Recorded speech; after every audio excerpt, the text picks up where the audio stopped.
Arkadaşlar merhaba. Şimdi sizlere bugün Şubat 6 2023 tarihi arkadaşlar. Oyun sektöründe yani gaming sektöründe klavyelerin çok fiyat artışlarını gördüğümüz bir zaman dönemindeyiz. Yani açıkçası ben size şöyle söyleyeyim arkadaşlar. Şimdi şu kullandığım benim eski klavyem Rampage KBR 81 modeli. Yanlış hatırlamıyorsam ben bunu 2020'nin Şubat'ında 180 lira gibi bir fiyata aldım. Ve artık hani ömrünü doldurdu. Hem zaten şöyle arkadaşlar hani lekelenmiş kısımlarını görüyorsunuz. Bakın tuş takılı kalmış. Artık ışıklandırmalarında ledler sönmeye başladı vesaire ve çok pis tutuyor. Ve artık hani ömrünü doldurdu arkadaşlar. Yani 2 seneyi doldu çünkü klavye. Şimdi bunun ben mesela internetteki fiyatına baktım. Yani yanlış hatırlamıyorsam daha dün bakmıştım. 850 lira gibi bir fiyatta arkadaşlar. Ya şimdi böyle bir klavye açıkçası 850 lira vermek çok da doğru bir şey değil bence açıkçası. Ben de bunun üstüne bir araştırma yaptım ve hani hem fiyat performans hem de yani oyuncu odaklı bir klavye aradım. Hani çok aradım ve bunu Amazon'da buldum arkadaşlar. Şöyle ben kutusunu yeni açtım ama size de göstereyim. Kutusu şu şekilde. Markası Xiaolang T60 model arkadaşlar klavye. Klavye hem %60 küçültülmüş bir klavye hem RGB hem mekanik red switch hem de bununla birlikte Type-C ile kablo bağlantı yapabiliyorsunuz. Bunun kablosuz seçenekleri de var arkadaşlar. Yani hem Type-C ile bağlayıp hem de Type-C'den çıkartarak kullanabileceğiniz modelleri de var. Onların seçimleri var. Bunu size linkte belirteceğim arkadaşlar. Klavye açıkçası bana çok güzel geldi. Şimdi ben hani ilk açılışını şimdi sizle birlikte yaptım. Hatta firma size birlikte reklam amaçlı şey de gönderiyor. Space ve SD tuşunu da gönderiyor. Kendi marka ve logolarının basılı olduğu. Yani aslında güzel bir tercih arkadaşlar. İleride örnek veriyorum kullandığınız bu tuşlar eskidiğinde yani direkt kendiniz değiştirebiliyorsunuz. Ya da bunları bildiğim kadarıyla key olarak böyle set halinde satılıyor arkadaşlar keyler. Hani şeyleri keychaps'leri şunlar. Onları da satın bunları farklı renk kombinasyonlarına göre yapabiliyorsunuz.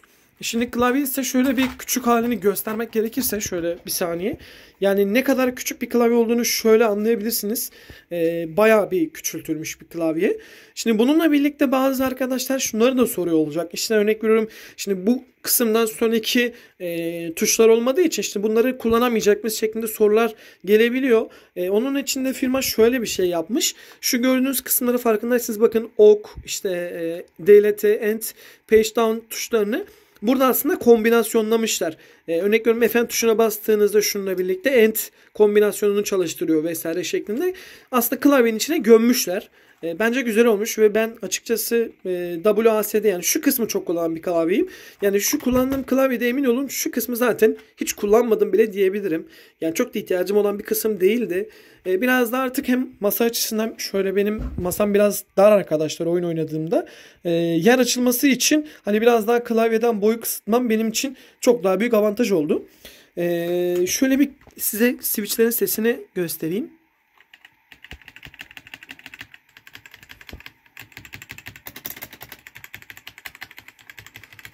Bu şekilde arkadaşlar red switch. Bu benim blue switch'ti. Aradaki farkı görebiliyorsunuz. Bir de arkadaşlar bunun size aydınlatmasını göstereyim. Bir saniye. Hemen şöyle bir bağlayalım bilgisayarımıza. Açılsın aydınlatması. Yani şu an full ışık ortamında bile ne kadar güçlü bir aydınlatması olduğunu görebiliyorsunuz.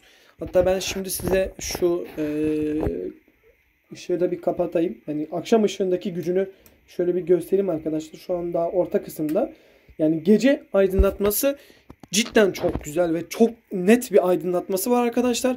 Bunun da kombinasyonları var ama yanlış hatırlamıyorsam şimdi kitapçıkta bakmam lazım. Onu tam hatırlayamadım şimdi hangi kombinasyonla bunları değiştirdiğimizi. Bayağı yine bir 12 tane kombinasyon olduğunu görmüştüm şeyinde sitesinde. Linkini de arkada altta paylaşacağım. Ve Type-C girişli arkadaşlar. Dediğim gibi bunun kablosuz seçenekleri de var. Onları da tercih edebiliyorsunuz bununla birlikte. Fiyatı soracak olursanız şu anda ürün 369 lira. Bununla birlikte üstüne ya 70 lira ya 60 lira ya da yani o civarda 50 ile 70 lira civarları arasında depozito, gümrük vesaire vergileri de dahil olmasa göre yani size toplamda bu klavye 450 lira gibi bir fiyata geliyor arkadaşlar. Yani bence açıkçası Türkiye'de şu anda klavyelerin fiyatları malum çok yüksek fiyatlarda. Yani yanlış hatırlamıyorsam da yani neydi Everest markasının hani hiçbir markayı kötülemek istemem ama hani çok giriş seviyesi klavyeler bile neredeyse artık 550-600 liradan aşağı başlamıyor ve bildiğim yani tahminen de 600-700 liranın altında artık bir mekanik klavye kalmadı galiba şu an piyasada çok fazla. Haliyle insanlar da hani hem fiyat performans hem de makul fiyatlı klavye aradıklarında ben de bu klavyeyi önerdiğimi size de söylemek istiyorum arkadaşlar. Şöyle tekrardan göstereyim. Zhou Lang.